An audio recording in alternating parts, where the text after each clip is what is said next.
السلام علیکم ورحمۃ اللہ وبرکاتہ۔ ناظرین، یہ جو مہینہ چل رہا ہے یہ قمری اعتبار سے یعنی چاند کے اعتبار سے شعبان کا مہینہ ہے، شعبان المعظم۔ اس کو شعبان المعظم کہتے ہیں۔ اس مہینے کے متعلق آپ حضرات کے سامنے کچھ بات عرض کرنی ہے۔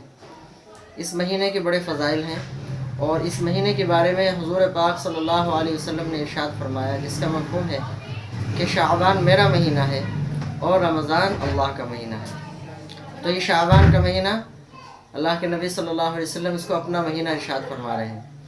اس مہینے کے متعلق کچھ خاص باتیں ہیں جو میں آپ حضرات کے سامنے عرض کرنے جا رہا ہوں۔ اس مہینے کے فضائل میں سے ایک فضیلت یہ بھی ہے کہ رمضان المبارک کے روزے جو فرض ہوئے ہیں ان کی فرضیت کی آیت جو نازل ہوئی ہے وہ اسی مبارک مہینے میں ہوئی ہے، یعنی شعبان کے مہینے میں۔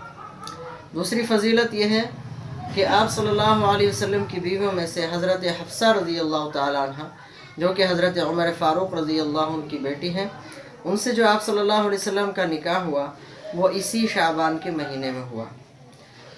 اور تیسری فضیلت یہ ہے کہ حضرت حسن حسین رضی اللہ عنہما، یہ دونوں آپ صلی اللہ علیہ وسلم کے نواسے اور جنت کے نوجوانوں کے سردار حضرت سیدہ فاطمہ رضی اللہ تعالی عنہ کے لخت جگر نور نظر، آپ کے دونوں بیٹے، ان کی ولادت اور پیدائش جو ہوئی ہے وہ اسی مبارک مہینے میں یعنی شعبان کے مہینے میں ہوئی ہے۔ ایک سال حضرت حسن رضی اللہ عنہ کی ہوئی اور دوسرے سال حضرت حسین رضی اللہ عنہ کی ولادت ہوئی، یعنی شعبان کے مہینے میں ان دونوں بچوں کی ولادت ہوئی ہے۔ چوتھی فضیلت یہ ہے کہ آپ کی صاحبزادیوں میں سے حضرت ام کلثوم رضی اللہ تعالی عنہ اور حضرت فاطمہ رضی اللہ تعالی عنہ، ان دونوں آپ کی بیٹیوں، آپ کی صاحبزادیوں کا انتقال جو ہوا وہ اسی شعبان کے مہینے میں ہوا ہے۔ اور پانچویں فضیلت یہ ہے کہ ایک صحابی ہیں حضرت عدی بن حاتم رضی اللہ عنہ۔ عدی بن حاتم، یہ حاتم ایک بڑے سخی آدمی تھے، حاتم تائی جن کو کہا جاتا ہے، بڑے سخی آدمی تھے۔ یہ حضور پاک صلی اللہ علیہ وسلم کی پیدائش سے پہلے ہی دنیا سے چلے گئے تھے، بڑے سخی آدمی تھے۔ تو ان کے بیٹے تھے حضرت عدی بن حاتم، یہ ایمان میں داخل ہوئے تو وہ اسی شعبان کے مہینے میں ہوئے ہیں۔ یہ شعبان کا مہینہ بڑی فضیلت والا مہینہ ہے اور رمضان المبارک سے پہلے یہ مہینہ آتا ہے۔ آپ صلی اللہ علیہ وسلم اس مہینے کے اندر کثرت سے روزے رکھا کرتے تھے، آپ بہت زیادہ اس میں روزے رکھتے تھے۔ اس مہینے کے اندر یہ جو رات آتی ہے 15 شعبان کی رات، اس کو شب برات کہتے ہیں۔ بہت سے لوگ اس کو شب قدر بھی کہتے ہیں، حالانکہ شب قدر یہ نہیں ہوتی بلکہ شب قدر رمضان المبارک میں ہوتی ہے۔ رمضان المبارک کے آخری جو 10 دن ہوتے ہیں ان کے اندر 21، 23، 25، 27، 29 ان راتوں کے اندر اس رات کو یعنی شب قدر کی رات کو تلاش کرنے کا اللہ کے نبی صلی اللہ علیہ وسلم نے حکم فرمایا ہے۔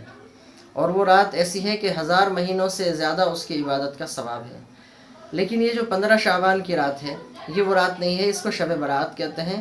اس رات میں عبادت کرنا اور اگلے دن یعنی 15 شعبان کا روزہ رکھنا اور رات میں قبرستان جانا، ثواب پہنچانا، یہ بھی آپ صلی اللہ علیہ وسلم سے ثابت ہے۔ لیکن پوری زندگی میں آپ صلی اللہ علیہ وسلم صرف ایک مرتبہ اس رات میں قبرستان تشریف لے گئے ہیں اور بڑی خاموشی سے گئے ہیں۔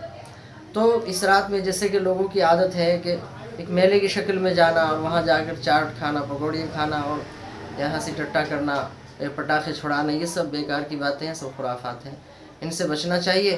ہاں یہ کہ اس رات میں جا کے عبادت کریں، اللہ سے دعائیں کریں اور اگلے دن کا روزہ رکھیں۔